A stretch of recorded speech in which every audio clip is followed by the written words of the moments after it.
خب با درود وقت بخیر خدمت همه شما بیننده عزیز.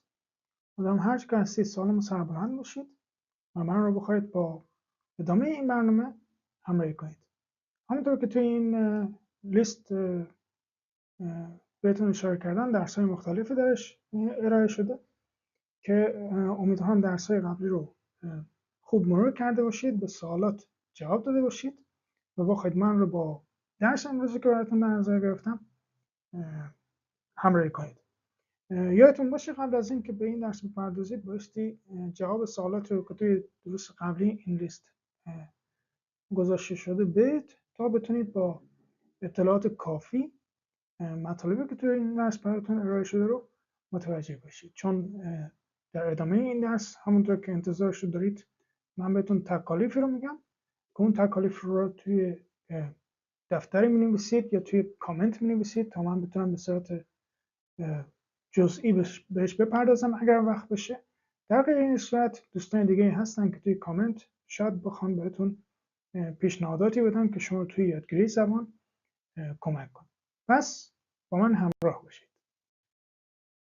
خب توی این بخش از برنامه میخوایم بپردازیم به تشخیص تلفظ صحیح کلمات و درست نوشتن اونها و این قسمت رو من میخوام اختصاص بدم به کلماتی که ظاهراً به هم دیگه شبیه هستن ولی وقتی که هم خانواده ها و کلماتی که به اونها ارتباط دارن رو میخواید جدا و جدا بنویسید بایستی حواستون جمع باشه که از چه حروف الفبایی در نوشتار استفاده کنید.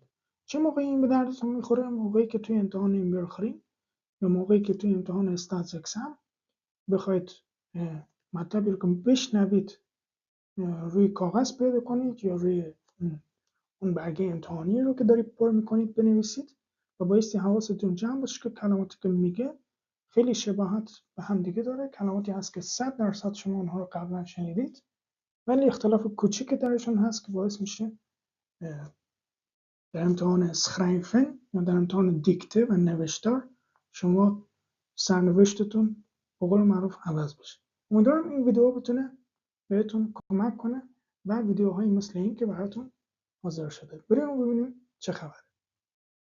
خب باز من مثال‌هایی رو که براتون اینجا در نظر گرفتم بخونم. می‌بینید که 4 تا مثال من اینجا در نظر گرفتم که تفاوتی که این مثال‌ها با مثال‌های درس قبلی داره اینه که توی این درس قراره که اون تلفظ کلمه اولیه باز کاملا تفاوت داشته باشه با تلفظ کلمه‌ای که بهش شباهت داره ولی ترتیبش با ترتیبی که توی درس قبلی هست فرق میکنه. من اول کلمات رو براتون بخونم تا شما کاملا منظور من رو متوجه بشید. ببینید کلمه اول میلیسی و این کلمه میلیتر. کلمه دوم پلیسی و این کلمه پولیتیک. کلمه سوم رلاسی و این کلمه رلاتیف. کلمه چهارم استاشون و این کلمه استاتس. خب میبینید که توی کلمه های دومی همونطور که نوشته شدن به همون صورت این ت درشون تلفظ میشه. میلیتر. یعنی اینجا مثلا میبینید این ت همونجوری که نوشته شده تلفظ میشه. برعکس بگم فکر کنم بهتره. همونطوری که این کلمه رو بهتون میگن این کلمه رو همونجوری مینویسن. رلاتیف، استاتس.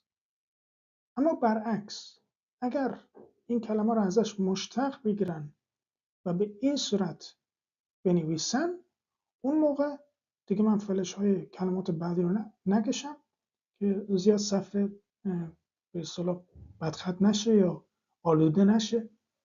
وقتی که کلمات رو هم خانواده رو ازش میگیرن یا ازش مشتق میگیرن این تی که اینجا نوشته شده تلفظش به تلفظ چه چیزی عوض میشه یا تغییر میکنه؟ به س عوض میشه. ببینید میلیسی، پلیسی، رلاسی و اینجا خیلی از دوستان هست من کلمه چهارمی رو اول بهتون یه توضیح کوچیک بدم. کلمه چهارمی کلمه هستش که بایستی تلفظش چی باشه؟ بایستی تلفظش باشه استاشون و این چیزی هستش که ما توی خیابون گمان میکنیم که میشنویم، در صورتی که تلفظ این کلمه استاشون نیست. تلفظ این کلمه چی است؟ استاشون. بین چه و بین چه این به اصطلاح تلفظ تغییر میکنه. شما این رو خوب برید گوش بدید توی داستان‌ها، توی اخبار، میبینید که اگر توی خیابون باشید که بهش دیگه نمیگن زبان دستوری، بهش میگن زبان توصیفی، اون موقع بهش میگن استاشون، مثلا چی؟ سنترال استاشون. ولی اگر از یک هلندی اصیل بپرسید تلفظ این کلمه چی میشه، میگه استاشون. یعنی بین ش و بین چه در ذهن شما یه شک ایجاد میشه. علتش چیه؟ علت این که توی سه کلمه قبلی که بهتون گفتم سد میکنه. در واقع این ت بایستی تبدیل بشه به اس. این هم از این بخش. خب امیدوارم از محتویات این درس استفاده کافی رو کرده باشید.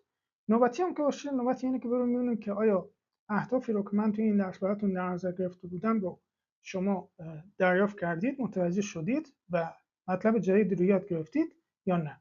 اگر اینطور هست بیاید خلاصه این درسی رو که من بهتون گفتم رو توی قسمت کامنت به 2 تا جمله یا به 3 تا جمله به این صورت بنویسید تا ببینیم که آیا مطالب گفته شده توی این درس رو یاد گرفتید یا نه.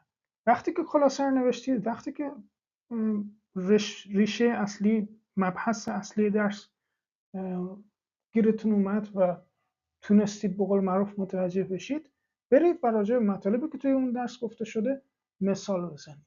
وقتی که شما مثال بزنید، وقتی به طرف دومی یا طرف سومی که به حرفای شما داره گوش میده بتونید بگید اینطوری مثل این کلمه، اون موقع است که شما محتویات هر درس رو به صورت کامل یاد گرفتید. امیدوارم از این درس استفاده کامل رو بتونید برده باشید. اگر اینطور هست روی لایک کلیک کنید، این درس رو با بقیه دوستان هم تقسیم کنید تا بقیه هم بتونن ازش استفاده کنن و چنانچه هنوز عضو این کانال نیستید توی این کانال عضو بشید تا از بقیه ویدیوها هم بتونید استفاده کنید. وقتی که این درس تمام بشه ویدیوهای دیگه بهتون پیشنهاد میشه که شاید شما اونها رو ندیدید.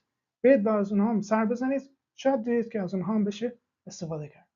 وقتتون بخیر. خدا نگهدار.